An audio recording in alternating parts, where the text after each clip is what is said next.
Hey, Shalom. First, I'd like to give all praises, honor, and glory to Yahweh, Bahashim Yahweh Shai, Bahashim Kwakadash, Yahweh, who the world ignorantly calls God, Yahweh Shai, who the world ignorantly calls Jesus. I want to give them honor to the apostles of great millstone who has taught me this truth. I want to give peace and blessings to the Akim across the four corners of the earth, who teaches truth and risk life to do so. It's going to be a quick video. Lord, one of the videos edifying. Lord, one I can get something from this video. I'm going to basically go through Sirach, the 33rd chapter, and kind of get what I got highlighted. Again, Sirach, the book of Proverbs, these are great books to get understanding on how you should be and how you should walk. And it gives you advice on how to move, in this current world, because you need to know how to move, well, as a man in general, but being in captivity, it comes in handy because you need to know how to move, and you need to know how to conduct yourself, so therefore you don't bring a bad name, first and foremost to the Lord and His truth into yourself.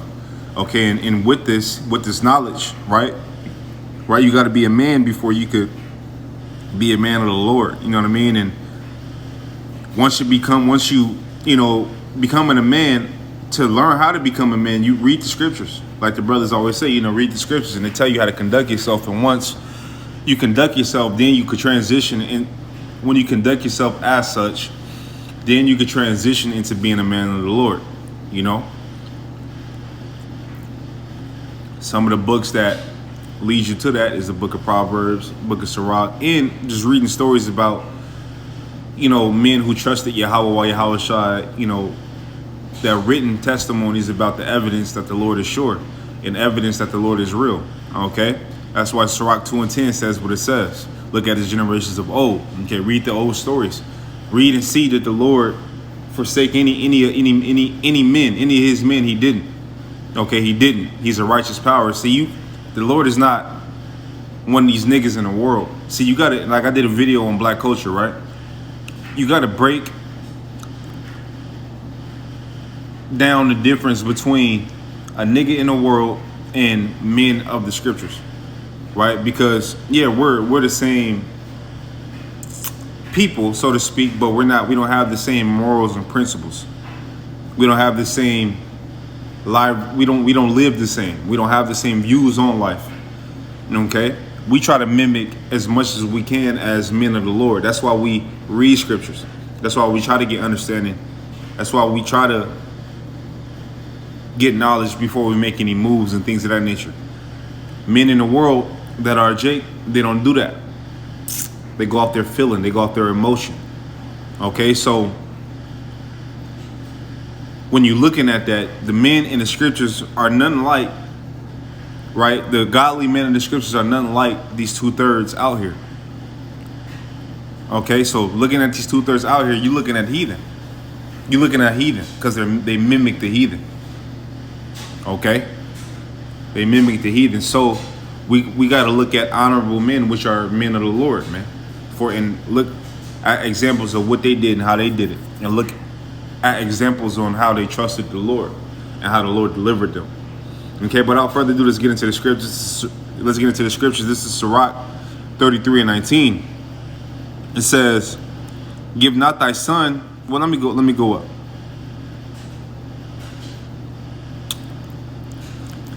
"Hear me, O ye great men of the people, and hearken with your ears, ye rulers of the congregation." So it says, "Hear me, O ye great men." So this is for great men. "And hearken with your ears, ye rulers of the congregation." And rulers, great men and rulers. Okay? It says, "Give not thy son and wife, thy brother and friend power over thee while thou livest." And you've seen examples of that. You've seen men be servants for women, their woman's sake, or be servants for their children's sake. Right, you've seen different examples of that, and you've seen that drive men mad. You've seen men end up in terrible situations trying to be a servant, to the needs of their woman. Now, I'm not saying you don't take care of your woman, but what I'm saying is you're not supposed to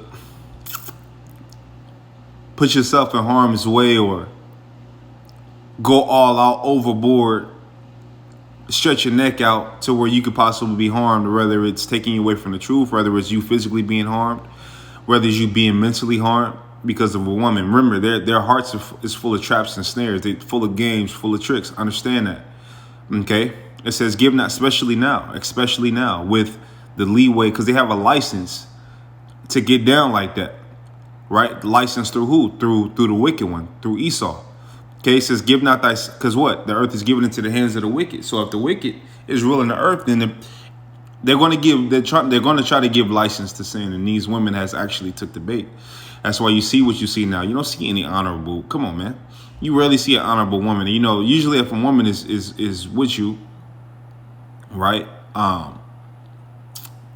You know, it's either, well, you should want her to be with you, you know, for the right reasons, right? You should want her to be, but it's a certain respect and it's a certain order, you know, that each of you have to conduct with each other, you know, and scriptures tell you that what if she doesn't walk in a way, right? You got to cut her off, give her a bill of divorce, right? But scriptures also tell you if she be pleased to dwell with you, then let her dwell. She doesn't have to believe, right? She don't have to believe in the scriptures, okay?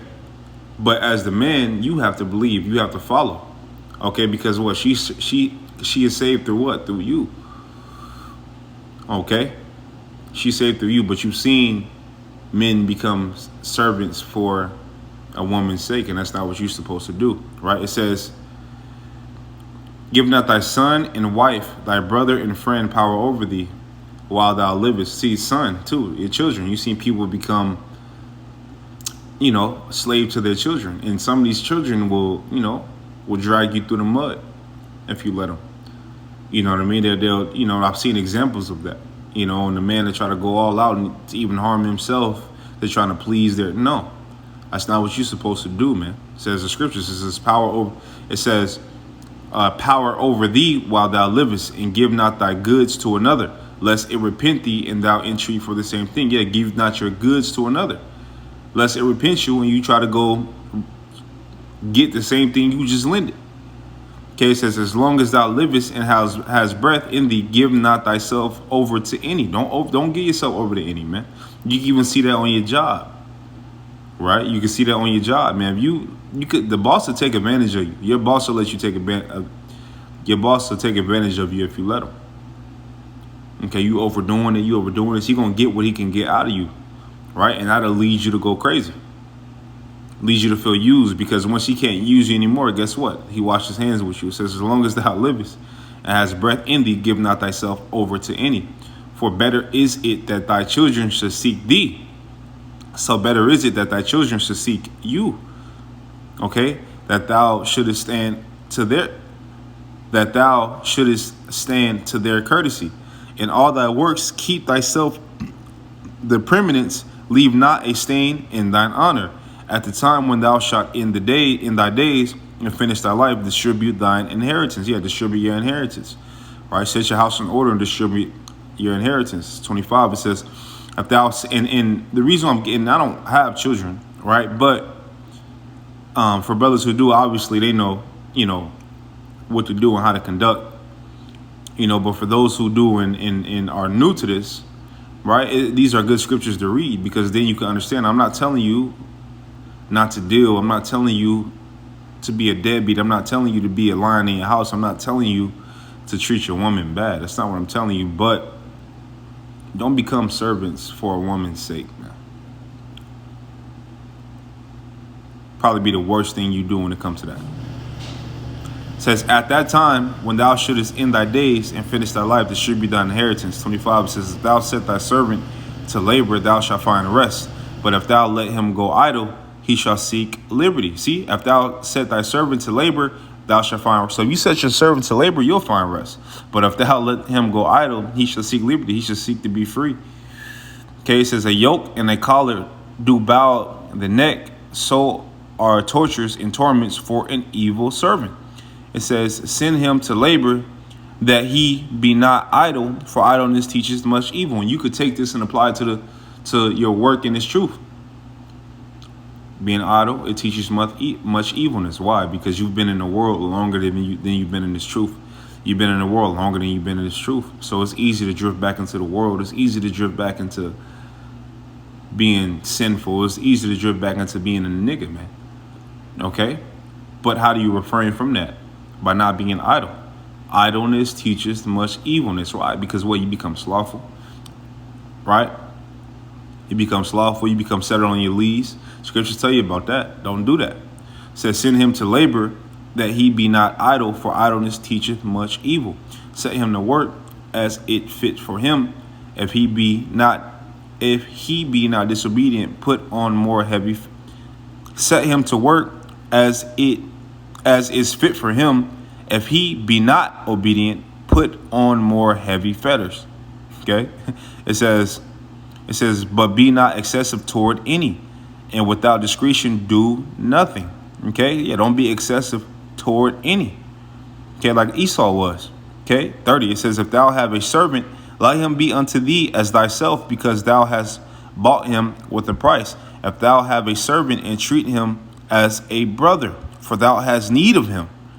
Okay, and that's the difference between us and Esau. Okay, but don't get it twisted. When we get in the kingdom, right? We're not going to treat these heathen like brethren. Okay, we're not going to come on. We're not going to treat these heathen like brethren. You know, we're not. Okay, we're going to do unto them as they did unto us, but in righteousness. It says, if thou have a servant, entreat him as a brother, for thou hast need of him. And you had, Israelites who had Israelite servants. Okay, that dealt righteously. Okay, if I'm not mistaken, you had to work for 7 years, if I'm not mistaken, for a man, and then you got or Israelite man, and then you got you got set up after that, if I'm not mistaken. It says, if thou be a servant, entreat him as a brother, for thou hast need of him as of thine own soul. If thou entreat him evil, and he run from thee, which way wilt thou go to seek him? Okay, so yeah, man, it tells you how to conduct yourself and be orderly. And you got brothers with businesses and things of that nature that can apply this and use that for this, man. Okay, but yeah, we deal upright. Man. But yeah, my point in this was just, don't give, like it says in 20, verse 20, Sirach 33 and 20, as long as thou livest and hast breath in thee, give not thyself over to any. Yeah, man, don't do that. Okay, you spread yourself too thin, and then it's easy to poke holes in thin things. It's easy to rip apart thin things. You don't want that, man. Okay, so with that, man, little video is edifying, lonely. I got something from this video. I want to give all praises, honor, and glory to Yahweh, Bahashim, Yahweh Shai, Bahashim, Rakakadash. I want to tell you, brothers, keep pushing on to the next Shalom.